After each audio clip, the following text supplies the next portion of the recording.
the Deathray, that awesome laser beam looking AR from back in the day that we all used to use when we were just leveling up, only to find that its damage really dropped off in the endgame and it was no longer usable. Well, today I have news for you.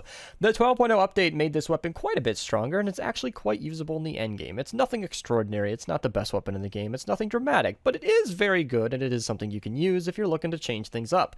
The perks on this are something that I'm going to knock out right away, because the early game, base game weapons don't really have any variability, and the perks are almost always the same. Energy is your only option. A crit build is almost the only thing I can recommend here for a couple of reasons. First off, fire rate and damage is identical. You can do that, and it'll be the same DPS. However, this thing fires energy bullets, which means you are going to want to kill in as few bullets as possible, and a crit build is the way to do that. This thing will consume 1 energy cell per shot, and that will add up very quickly. With a base 40 mag size, you don't really need a mag perk on this, so reload is basically the way to go. Obviously, you can put a damage perk on this. It has about a 2.2 reload here with my 38% reload, so it does get a little bit slow if you don't have a reload perk on this, but if you absolutely want to maximize its damage, you can do the damage perk. However, I've explained this in other videos, but it actually might be more damage output in the long run if you put a reload or a mag size perk on this, seeing as that extra damage perk is really not going to make as big of a difference as it might seem. Usually it's only about 15 to 20% actual real extra damage, so it's something to consider. Your 5th perk is entirely dependent on your 6th perk. I would definitely recommend Affliction. That is the best,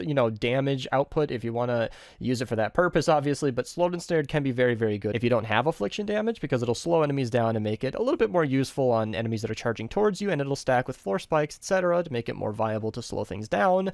But you want either of those and nothing else, because you want that damage to afflicted targets or damage to Slowed and Snared. You will miss out on 45% extra damage if you don't have a matching 6th perk. Anything to do with headshots on this is kind of a junk schematic, and it might be something you want to put away. Now that the perks are out of the way, let's talk about the death rate. This thing has a really, really tight spread, super nice accuracy, and because it fires those energy cells, it really does feel more like a laser beam than anything else. It makes it one of the most fun weapons to use in the entire game. In my personal opinion, it was something I leveled up long ago before I really cared about perks, and it did great. I thought it was really, really fun to use, and it's something I would recommend to everybody, especially if you're new to the game and you want something fun to try out, because it'll work. It'll work all the way to the end game. With the recent changes buffing its damage, it's something that you can pull into the 140 zones, and it won't be the worst weapon, but it won't be the best either. It's a fun weapon to use nonetheless, and for that reason, I wanted to bring it to you guys' attention today and say thank you to Jolie for dropping me a copy so I could definitely show it to you guys in its full glory rather than this crazy schematic that I made a really long time ago and never did anything with. So I hope you guys enjoyed this video. Let me know what you think in the comments below.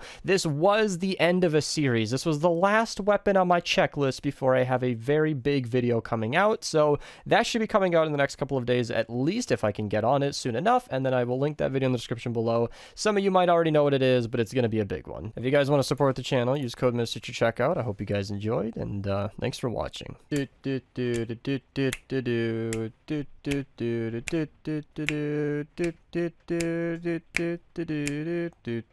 And then